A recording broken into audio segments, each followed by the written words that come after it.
महाराज जी, क्या भगवत प्राप्ति के लिए नाम जप के साथ दीक्षा लेना जरूरी है? क्या सबको दीक्षा आवश्यक है? जैसे हम दीक्षा ले लेते हैं तो फिर गुरु के अनुशासन में हमारा जीवन हो जाता है। हमारा मन एक तरफ चला जाता है कि हमारे वो गुरुदेव हैं और हमारी ये उपासना है। नहीं तो मन की जो दशा है वो बड़ी विचित्र है।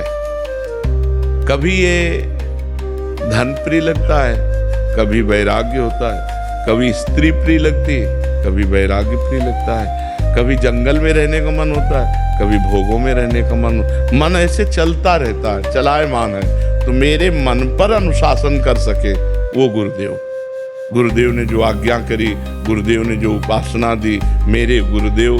तो जहाँ हम किसी को अपना गुरुदेव मानते हैं तो उनका चिंतन होता है। तो उनके दरस परस अगनास बास निज संग करो दिन, तीन मुख हरिजस सुनत श्रवण मानो न त्रपित चिन्ह। एक ममता हो जाती मेरे गुरुदेव, तो उनका चिंतन होता है। तो चिंतन मात्र से पाप नष्ट होते हैं। संतों का चिंतन करने, दरस परस अगनास बास निज संग करो, सुमिरन नाम पवित्र अति।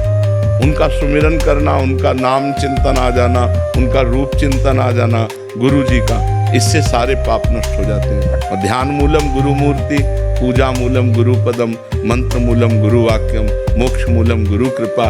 इसलिए जो नाम जप करते हो उसी को गुरुदेव के द्वारा जब मिलता है तो उसकी विशेष महिमा होती है। और गुरुदेव के द्वारा मिला ही हुआ है। जैसे आप राधा राधा रट रहे हो तो कहीं ना कहीं किसी संत के मुख से राधा नाम सुना तभी तो रट रहे हो, तो हो गई दीक्षा, मान लेना चाहिए।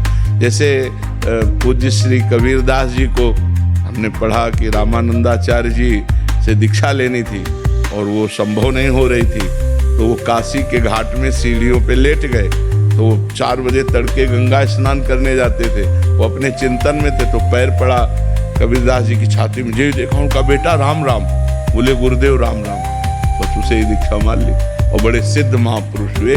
तो जैसे कहा जाता है राधा राधा रटो, अब मान लिया राधा राधा ये हमारे गुरुदेव और इनके मुख से निकला हुआ राधा नाम, हो गई दीक्षा। मानने की है, और एक कंठी बंधा लो, तिलक लगा लो और मनमानी आचरण करो तो कोई शिष्य हो गए क्या? वो तो नरक जाना पड़ेगा। पापाचरण करो तो नरक जाना पड़ेगा। बात समझ पा रहे हो? दीक्षा का मतलब होता है किसी संत से अपनापन हो जाना, किसी संत के अनुशासन से हमारा जीवन पवित्र मार्ग में चले, उसे ही दीक्षा कहते हैं।